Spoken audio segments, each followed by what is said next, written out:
Objective Resolution 1949.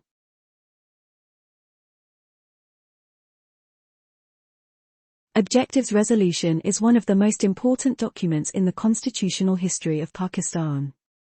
It was passed by the First Constituent Assembly on 12 March 1949 under the leadership of Liaqat Ali Khan.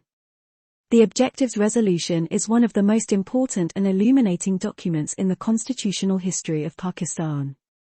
It laid down the objectives on which the future constitution of the country was to be based, and it proved to be the foundational stone of the constitutional development in Pakistan. The most significant thing was that it contained the basic principles of both the Islamic political system and Western democracy.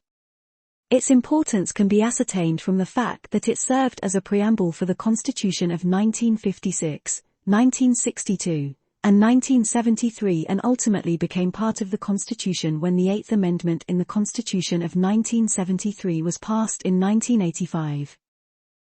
Objective Resolution was presented in the Constituent Assembly by Liaqat Ali Khan on March 7, 1949. And was debated for 5 days by the members from both the Treasury and opposition benches. The resolution was ultimately passed on March 12. Following were the main features of the Objectives Resolution.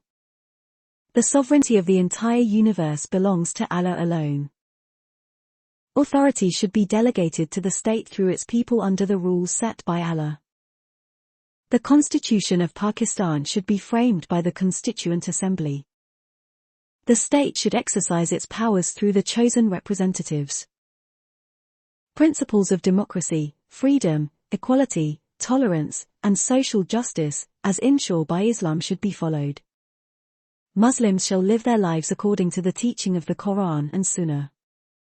Minorities can freely profess and practice their religion. There should be a federal form of government with the maximum autonomy for the units. Fundamental rights including equality of status, of opportunity and before law, social, economic, and political justice, and freedom of thought, expression, belief, faith, worship, and association, subject to the law, and public morality should be given to all the citizens of the state. It would be the duty of the state to safeguard the interests of minorities, backward and oppressed classes. Independence of judiciary should be guaranteed. The integrity of the territory and sovereignty of the country was to be safeguarded.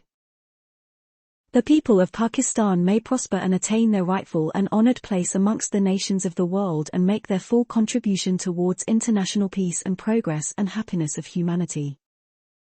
Liaqat Ali Khan explained the context of the resolution in his speech delivered in the Constituent Assembly on March 7, 1949. He termed the passage of the Objectives Resolution as the most important occasion in the life of this country, next in importance only to the achievement of independence. He said that we as Muslims believe that authority is vested in Allah Almighty and should be exercised per the standards laid down in Islam. He added that this preamble had made it clear that the authority would be exercised by the chosen persons, which is the essence of democracy, and it eliminates the dangers of theocracy.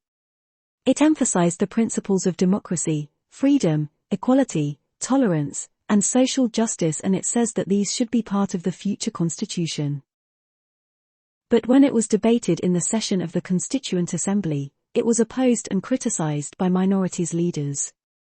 A non-Muslim, Prem Hari, proposed that the motion should be first circulated for evoking public opinion and should then be discussed in the House on April 30, 1949. He was supported by Shri Chandra Chattopadhyaya, who proposed some amendments in the resolution. To him, since the Committee of Fundamental Rights had finalized their report, there was no need for this resolution to recommend these rights. He added that the Objectives Resolution was an amalgamation of religion and politics, hence it would create ambiguities with relation to its application in the constitutional framework. He wanted time to study and understand the Objectives Resolution. While discussing the rights of religious minorities, Chandra Mandal opposed the resolution by saying that why ulamas are insisting on this principle of Islam whereas India has pandits, but they did not demand things like that. Individuals do have a religion but the state had not. So we think it a great deviation in our beloved Pakistan. Kumar Dutta opposed it by saying that if this resolution came in the life of Jinnah it would not have come in its present form. Let us not do anything which leads our generation to blind destiny. Other Hindu members also proposed some amendments in the resolution and recommended that some words like, sacred trust, within the limits prescribed by him, and, as enunciated by Islam should be omitted. Some new words should be inserted like as prescribed by Islam and other religions, and national sovereignty belongs to the people of Pakistan, etc. Mian Muhammad Iftikharuddin was the only Muslim member in the House who opposed the resolution. To him the resolution was vague and many words used in it do not mean anything. He further suggested that such a resolution should not only be the product of Muslim League members sitting in the assembly alone. Rather it was supposed to be the voice of 70 million people of Pakistan. On the other hand, Objectives resolution was strongly supported by Dr. Ishtiq Hussain Qureshi, Maulana Shobi Ahmed Ismani, Sada Abder Abnishta, Noor Ahmed, Begum Shaista, Muhammad Hussain, and others. To counter the allegations they argued that Islam governs not only our relations with God but also the activities of the believers in other spheres of life, as Islam is a complete code of life. After a great debate finally, the resolution was adopted by the Constituent Assembly on March 12, 1949. Liaqat Ali Khan assured the minorities that they will get all the fundamental rights in Pakistan once the constitution based on the Objectives resolution will be enforced. However, this resolution created a division on the communal lines as the Muslim members except for Mian Iftikharuddin voted in favor of it and the non-Muslim opposed it. It created a suspicion in the mind of minorities against the majority. Since the resolution has yet not been implemented in Pakistan in the true spirit, the doubts in the minds of the minorities still exist. Thanks for watching. Subscribe our YouTube channel for informative videos.